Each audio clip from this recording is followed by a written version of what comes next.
Hamas and radical Islam, they don't want to, they want to fight not to bring peace, to annihilate Israel, to annihilate Jews. They believe that day of judgment will not come until Jews and Muslims fight. And they believe in an apocalyptic apocalypse where millions die on both sides. This is the mission of radical Islam and Hamas. Our mission is to fight the good fight, to bring more people to peace. So I was born and raised in a very traditional family. The school at that time, it was like lots of things negative about Jews and Christians and others as well.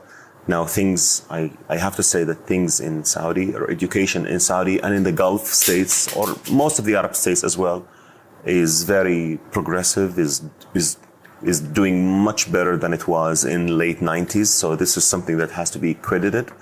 So I was a very different person from what I am right now. I was brought up with lots of bad ideas about Jews, until I traveled to France 2010 and lived with a Jewish family by coincidence, and lots of things changed. That was 15 years ago. So when you live with many people who hate Jews still in the Arab world, they hate Jews because they haven't met a Jew in their life, or they don't have friends that are Jewish. So I remember when I was a child, my family was not anti-Jewish. But I do remember in school, we were taught so many bad ideas about Jews, honestly. That Jews are the enemies of Islam. Jews are the enemies of Muslims. Jews and Muslims can never be friends. Israel is a cancer in the Middle East. And I used to believe in all of these ideas until I went to France. Many of my ideas about Jews changed. But my ideas about Israel, that it's apartheid, it's against Muslims, it's a very criminal state, remained until 2016. But 2016, I got to know many Israelis, Arab Israelis, who told me different things about Israel, who told me that there are Muslims in Israel, there are mosques in Israel, there are none of the things that you know.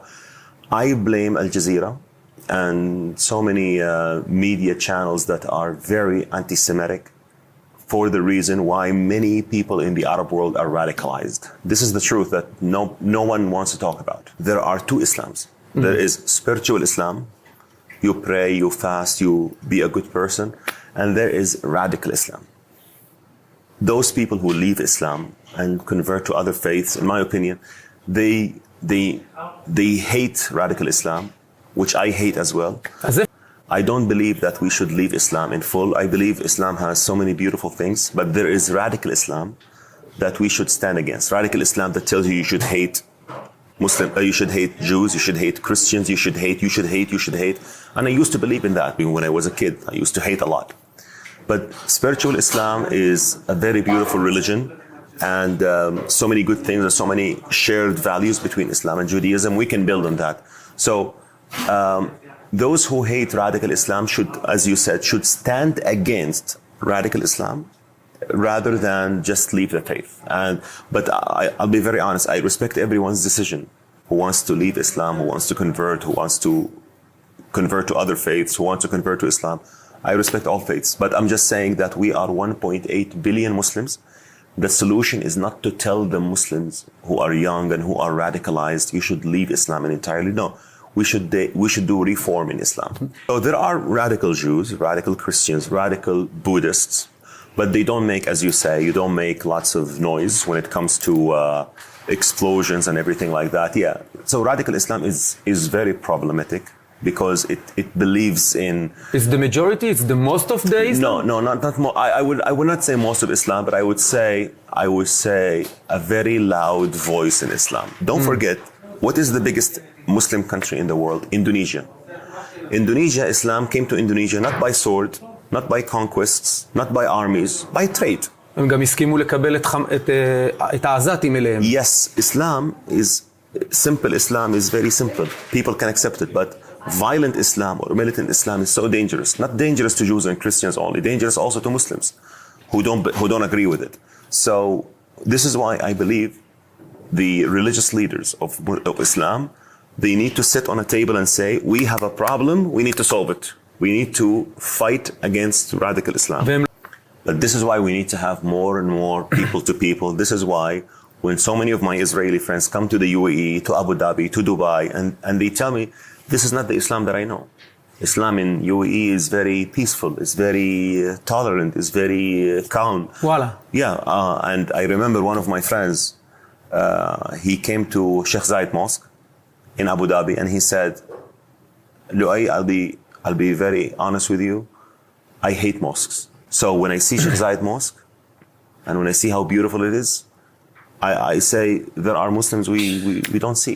So this is why we need the Abraham Accords, to have more people-to-people relations, to get more people to see each other, to live with each other, to experience. So this radical Islam, as you said, it's not only a danger to the Jews in Israel, but it's also a danger to the Arab states and to Arabs who are living in the Middle East. There are two solutions. There is the security solution, and there is the theological solution. The theological, as I told you, the scholars of Islam need to understand that there is a problem. Radical Islam is making a big problem, not only in the Middle East, but also in Europe and in America. Many people are complaining that Muslim immigrants are not going to Europe or America to assimilate. They want to dominate, and they want to take over societies. So Muslim scholars have to deal with that. But in my opinion, to defeat radical Islam, you need to have more peace in the region. You need to encourage more peace agreements. You need to have more modernity. You need to have more, I don't want to say secular society, because I'm not a very secular person, but I would say societies that are detached from the radical views of any faith, especially of Islam, because radical Islam is so dangerous.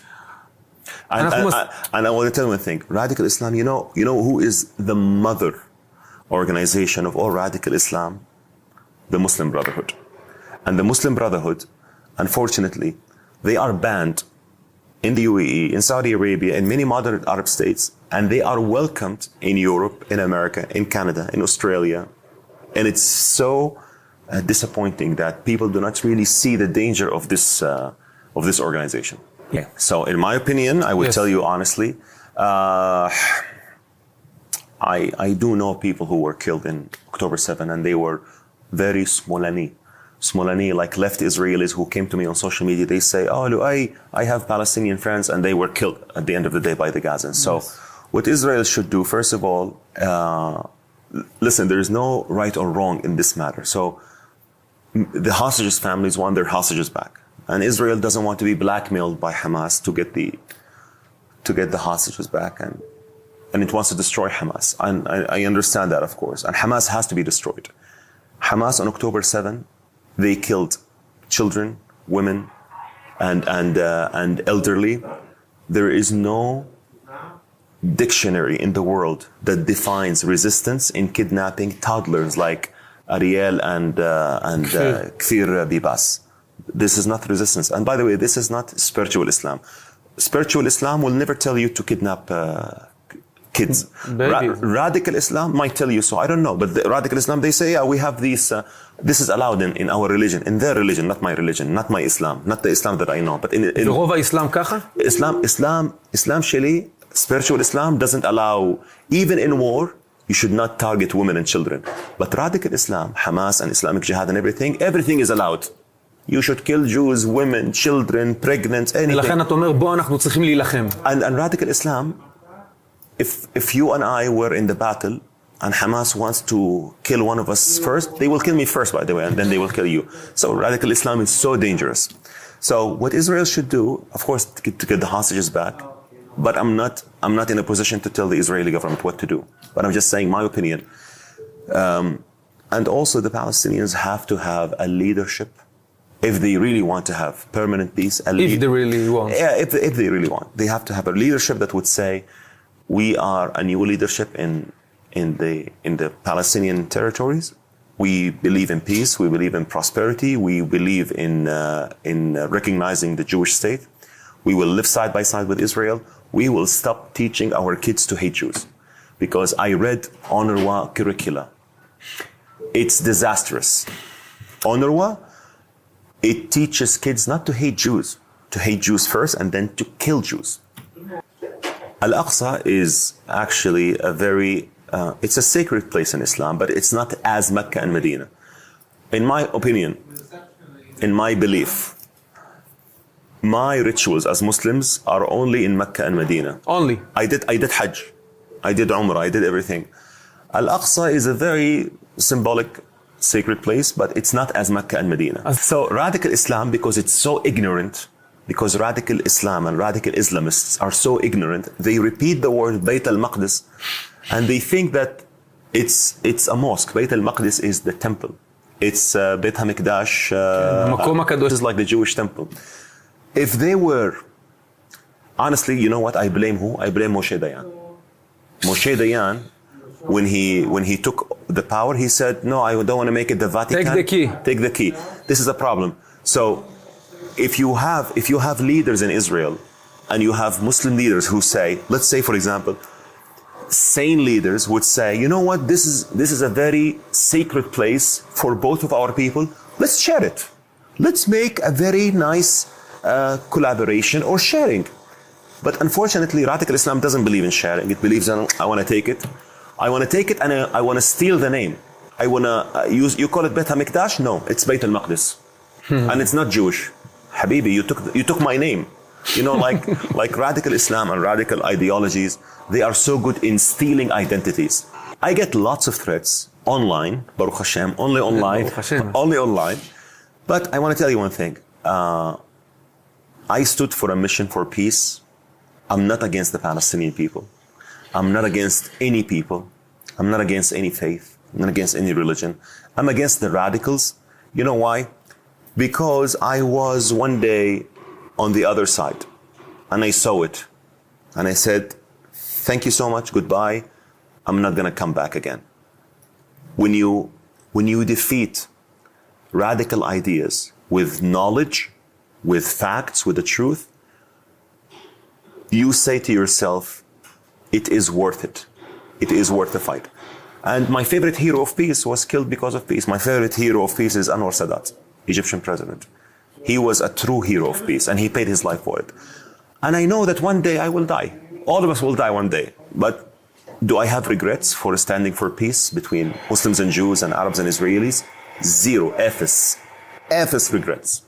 I was making lots of tours, speaking tours with many of my fellow Arab peace activists in America. So many campuses are radicalized. Columbia, Rhode Island University, in Providence, so many. So we need to do the good fight. But I want you to understand, we are doing this fight and Hashem knows that we are doing it for good purpose. We want to bring the children of Abraham together. But Hamas and radical Islam, they don't want to, they want to fight not to bring peace, to annihilate Israel, to annihilate Jews. They believe that day of judgment will not come until Jews and Muslims fight. And they believe in an apocalyptic apocalypse where millions die on both sides. This is the mission of radical Islam and Hamas. Our mission is to fight the good fight, to bring more people to peace.